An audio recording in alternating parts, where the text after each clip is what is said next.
教大家用很简单的几个步骤，然后用很简单的食材来做出 party 的那种 finger food， 可以随时带着走，很方便的这种的东西可以来吃。对，很漂亮的颜色，然后把它包到我们今天的主角里面，叫薄米卷。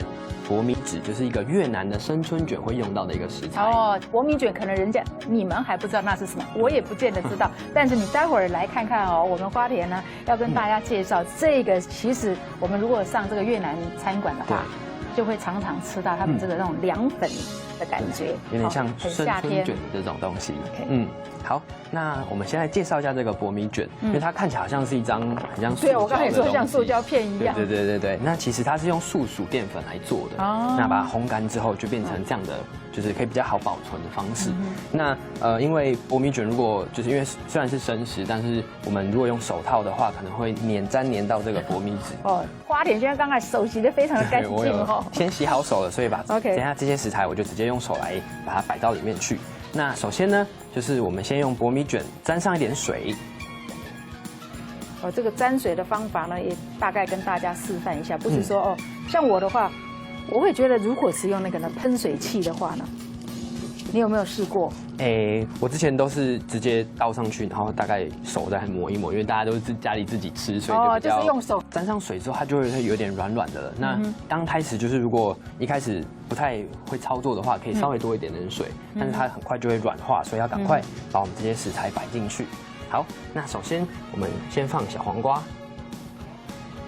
就是说，把它的颜色呢，稍微把它参差的分开吗？对，就是我们把各种颜色的食材都摆进去。待会儿因为要切的时候呢，看起来它的整个剖面呢才会非常的立体哦。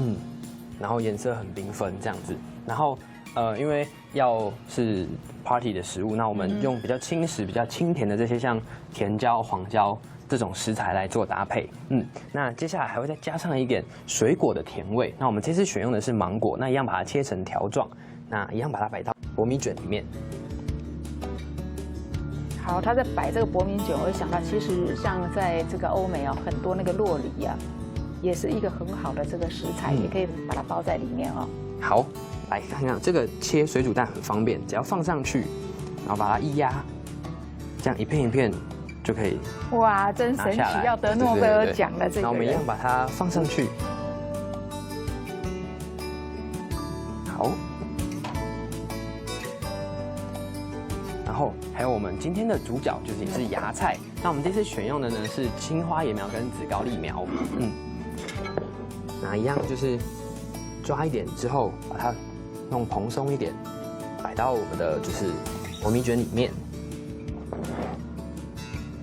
然后可以就是依照个人的喜好，就是它吃起来会有点比较就是爽脆的口感，所以可以多放一点没关系。还有花莲先生在弄的时候，我们就可以看到很多人呢，可能跟我当初一样，在吃芽菜的时候，都会把底下的根还有它的那个皮的部分、壳的部分呢，把它剪掉，然后只吃上面这一段，是非常非常可惜的。对，因为其实这个芽菜啊，从头到尾，看它的种皮还有它的根，其实都是可以食用的，所以千万不要浪费。我们可以把它包到就是薄米卷里面，然后用水果的味道啊，还有一些它的口感去综合它，可能很多人会觉得有点就是草味。对。好，那继续把它摆到我们的薄米卷里面，放一点点就是香料来提它的味道。那我们这次用的呢是香菜跟九层塔。这个又比较我们这个东方式的这个香菜哈，一般的话老外可能会用所谓的巴西里啊，或是罗勒的罗勒叶，然后最后呢，我们要赋予它一点点就是坚果的香味，所以我们用的是黑芝麻粉，然后把它一样是均匀的撒在上面。你平常也吃吗？会，就是尤其是像芽菜或者一些生食的，就是这种蔬果的东西，我就因为自己学的是营养。那就会比较追求一些这种比较好吃，然后又可以是营养的东西，所以希望可以把这种很健康的食材全部就加到我们的就是平常的生活饮食里面去。那一样在 party 这样子很简单的方式，可以家里小朋友跟爸爸妈妈一起做，然后跟就是如果有客人来，也可以跟他们一起动手，就是很简单的把它包好。好，那接下来我们就把它包起来。然后两边可以往内折，就像我们一般包这个春卷一样的那个方法啊，就把它卷起来。那就是颜色很缤纷，我们可以把它切成2半。哇，侧面看那个红色哈就跑出来了，可以摆在我们的盘上。